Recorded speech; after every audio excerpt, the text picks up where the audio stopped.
आता वळ दिवसभरातील मोठ्या टॉप 9 मध्ये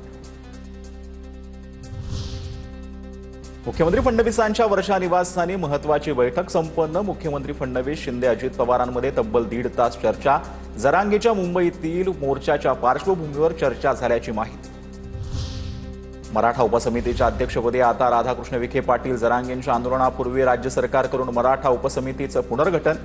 12 सदस्यांमध्ये चंद्रकांत पाटील, शंभूराज देसाईंसह कोकाटेंचाही समावेश। राष्ट्रपती द्रौपदी मुर्मूंकडून promotion and regulation of online gaming bill 2025 ला मंजुरीमुळे वैधतेचं आता कायद्यामध्ये रूपांतर झालंय।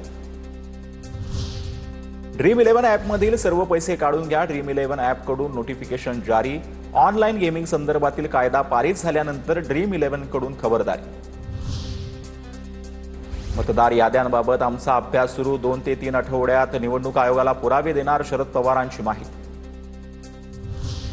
पृथ्वीराज चव्हाणांच्या पुतण्याचे 3 ठिकाणी मतदान। भाजपचा आरोप तर खरं वोट चोर कोण हे आता राहुल गांधींनीच सांगावं, फडणवीसांचा हल्ला।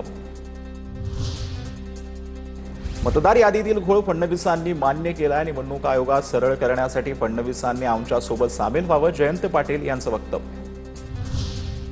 राज्यपाल CP राधाकृष्णन यांना उपराष्ट्रपती पदाच्या निवडणुकी समर्थनासाठी ठाकरे पवारांना फोन केला। ठाकरे म्हणाले, चर्चा करून कळवू तर विरोधी उमेदवाराला पाठिंबा द्यावा लागेल असं पवार म्हणाले। मुख्यमंत्री फडणवीसांकडून स्पष्ट।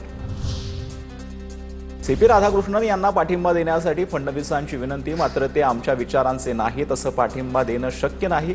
शरद पवारांकडून भूमिका स्पष्ट।